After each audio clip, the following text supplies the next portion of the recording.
because the monitor and the laptop didn't seem to want to work yesterday, this is a screen recording so you can see the visuals of that went with the talk yesterday.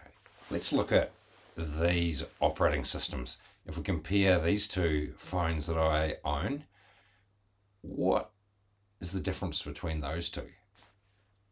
Quite some difference, yes. So if we want to upgrade the BlackBerry operating system, that's what controls everything that happens. So if it had a color screen like the iPhone there, then we could actually change the software, which is the operating system, to have it performing very much like the iPhone. So the operating system is what controls everything in our technology. So we regularly upgrade our operating system on our technology to get the latest and the best performance. Yet, what about in our life? We have an operating system, and our business has an operating system. If we start thinking in that way, then we start to look at taking real responsibility for our future. What's the software that runs our life that creates our future? And do we stop and upgrade that operating system? Which, of course, most people don't. So let's look at the inner operating system, which is the fundamental software that creates and manages our life and everything that happens in our life and business and sport, and look at some of the elements of the different bodies on our inner workings, our operating system. So we have these bodies, the mental body, physical body, emotional body, and our unconscious programming. So the unconscious programming has the beliefs and all the things that we've learned in our life. We get told, oh, you can't do that. Oh, you're not good enough at that. So, of course, you're told you're not good enough. That's the belief, and that's the software that creates the reality in your life that you're not good at that. That's just how our programming works. A lot of it's unconscious. We have a conscious programming as well. But the interesting thing by the book from Dr. Jill Bolte Taylor, she explains that our emotions lead our thoughts. So if we start realizing that our emotions are the powerhouse, that's the base that leads our mental body. So our mental body or our thoughts are like a TV screen of seeing what happens in our unconscious, if I can pronounce that. It's the pain body, and all our programming is all linked together. And actually creates our physical body and our disease, because as Dr. Donald Epstein said when he visited New Zealand, I was at his seminar, and he said most cancer can be cured by looking at forgiving and looking at our emotions and what stuff's there, because there's that manifestation of our physical body, and all our health is at an emotional body. But the key part is the pain body from that. That is the filter that creates a future. And we'll come back to that. But let's look at how things work in reality, how our operating system works to create the future. We have the outer reality, and then we've got our inner operating system, which is shown here. So we have a desire to do something. It's filtered through our pain body, and it creates our mood, which then creates our actions in life, which then ultimately determines the outcome. So if we start looking at our pain body and our unconscious programming as our filter, our operating system that creates our results, then we start to look differently at we create our future by what operating system we're running. So if we then start thinking of our pain body, our unconscious programming as our filter, we see something through what we're told. And if we keep creating circumstances, or we do keep creating circumstances based on what we need. For example, it's common for people to keep attracting relationships with, for example, a narcissist. If a person was in a relationship with a narcissist, and then they tend to be going through relationships with a narcissist. So why is that? We've got some stuff in our pain body here that wants to be shown and released. So we keep attracting that same pattern until we realize we need to look at our pain, whether that be counseling or whatever. Then once we release the pattern and the pain, then we start changing our future, because it's our pain body and our unconscious stuff which is what creates our future.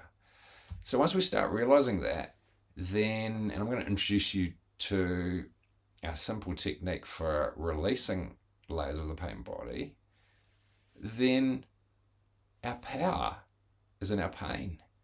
But fundamentally, the pain doesn't feel good. And so we're not conditioned to this theory that our pain body is useful and powerful and a filter. We think of our pain body as something we want to avoid, but it doesn't feel good. It's ugly, it's awful, it's our manure, it's our yuck, and we don't want to go there. Oh, we don't want to go there, that's awful. So that's how our operating system works, and that's our inner drivers of our future. And we can upgrade our operating system, or we can just stick to how we've always done it and just get the same old patterns. But let's now look at where you're at in your operating system and look at where you are on that emotional body or pain body.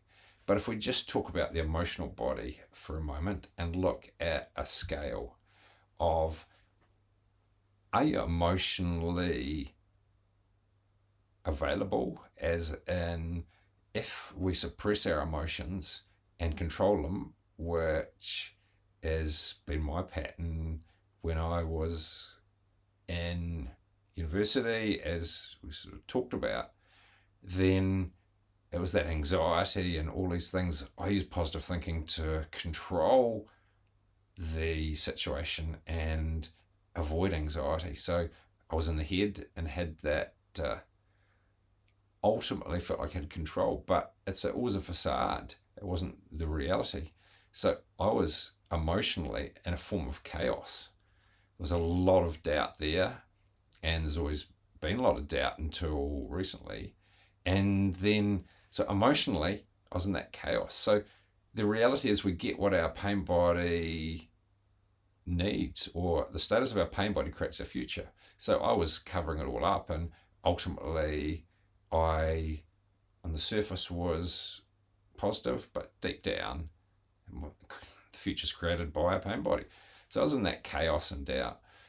But using the technique of decluttering that we're going to come to soon, over the years since then it has been letting go of the pain body to get this state of calm.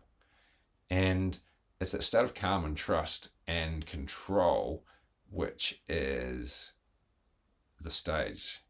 So how it works is, the first stage, if we move from chaos to getting control. So getting control means that we're actually able to manage things, and we're able to be in control of events. And the short answer is, then you can get to a state of calm is when you let go of control. So once we're total calm and freedom is when we're not controlling things. For example, if we trust who we are, we don't have this need to control the people around us and the events. We just have a trust and a knowing, and that's ultimate calm. So let's move on to really looking at, ultimately we want a neutral mind. And because in sport, as we've talked about in that journey around mental toughness in tennis and working with people around mental toughness, what we're looking for is a neutral mind. So a neutral mind is where you're going into a situation, into a, let's say, a tennis match, and you're not attached to the result. And that's that flow state that we look at, or calm. And that's when if you're attached to a result and desperate, then of course you're not going to be balanced. So it's the neutral mind and the physical body. Well, it's fairly obvious in sport where you want the physical body, but the emotional body is not so much talked about. The emotional body, we want to have a relaxedness. If we use in tennis, the Williams sisters, they tend to get quite angry at times and express their emotions.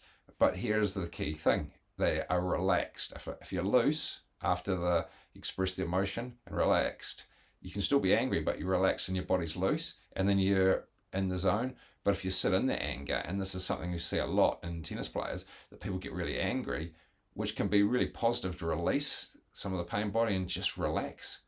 But if you still sit in the anger and don't actually stay loose, that is the difference between using anger positively. Because as in the earlier story, in the presentation that I shared around anger, and it's about peak performance is about getting into that neutral mind, because our emotions lead our thoughts. And if I don't want to get angry on the tennis court, but if I feel it brewing up, I'll let it out, and ideally not being a bit spastic about it all but letting it out and various things to then relax. And then I get into that neutral mind state again, and you just play without caring and play without being attached to the outcome. If we're attached to the outcome, then all of a sudden we start thinking about what that means, and we want to get out of thinking. We just want our muscle memory to instinctively just use that. And our muscle memory is that unconscious programming, which is at the pain body, and it's all connected there to all of those things. So that's the neutral mind that we're looking for. And this interconnectivity is so key, because if we use an example of in the world today, because of the speed of technology changes faster than it's ever been, and things are a bit chaotic, or stress levels are higher, then it's having this calm. And often the mental programming, we can have really active mind and can't sleep, and all the stress and stuff that's increasing at the moment. It's around, this is our TV screen, the mental body. So what's going on is our pain body and emotional stuff is what controls all of this. So if we're able to absolutely know the simple technique we're going to finish with, then that's where we get freedom. We get freedom inside because our mental body slows down, and actually our physical body and our future diseases are reduced, because that's manifested by our emotional stuff that we block and that we actually don't own, because what we suppress comes out. And it's the law of nature. If we try and block and forces and emotions and don't listen, they eventually come up in different ways. And of course it's very different for everybody. You can't predict our health.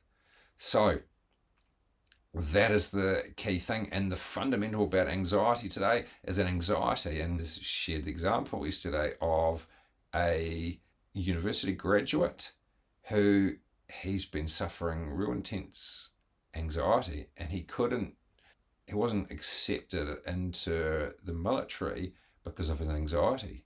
So basically he had to do a role that he wasn't happy with, but he had to do his time before he could get into the military and clear his anxiety. So in his situation, his father in mid-50s is taught him, don't show emotion.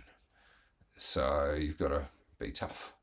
And so what he is doing, he is going around not expressing emotions. So that example is his anxiety is because he's got his pain body there and he doesn't have an avenue for it. So whatever we suppress is expressed. So it's coming up as an anxiety, and anxiety is not a bad thing. Anxiety is a natural human emotion which is here to give us a warning. It's just when anxiety is a permanent state, then obviously anxiety is not a normal state.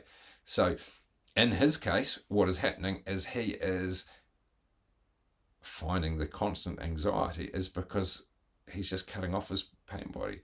So by learning to declutter the pain body, as we'll come to in the end, all of a sudden the anxiety goes and we've got inner freedom.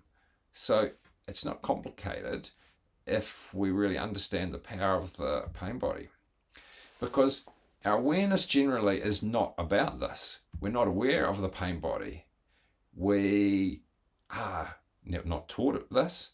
So, of course, it is just all hidden away and we don't know what's going on. So let's look at this in a bit more detail of how the outer reality is actually influenced by our conscious and unconscious. So we have these emotional blocks or our pain body, which are like icebergs that are hidden away. It's like we're told, oh, you're not good enough, you can't do that. Or a dog barks when we're walking along the street and we're tense up and that's stored in our unconscious. So it comes up and we don't feel great into our conscious. Oh, it's pain, it's not fun. And so we think, oh, we go into our head and maybe think positively or do whatever, or maybe we express that emotion. And that's the healthy thing if we're in a situation where we can express that. And then it disappears. Again, goes down into our unconscious, and we've moved on and we're feeling okay again. And these emotional blocks are generally unmet needs, things that have happened, or we're insecure, and these different programmings, or we're told we're not good enough. So they're hidden away in our unconscious. And that's just how the pain body works. It's all our stuff that's hidden away and it comes up and we push it away. We want to start introducing you to, well, the technique we talked about yesterday is the unblocking or decluttering of our pain body. So decluttering of the pain body, how that works is when we have a trigger, anytime we feel sadness or any negative emotion, anytime we have a trigger, then that comes up into our psyche. But what we do is we actually drop into it and feel what's happening. And again, we do this process and we offload our whole pain body over time. And as a male, I don't feel comfortable about being emotional in public, and that's our society. So I do this in private.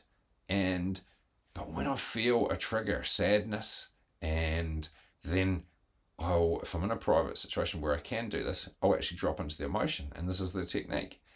But here's the golden part, and the bit that makes all the difference is that if we actually drop into where it's coming from and just feel what's under it, we don't have to logically, linearly analyze it, because the head's always judging and analyzing. It's just what it does. It's constantly thinking and processing, and that's not where the calm is.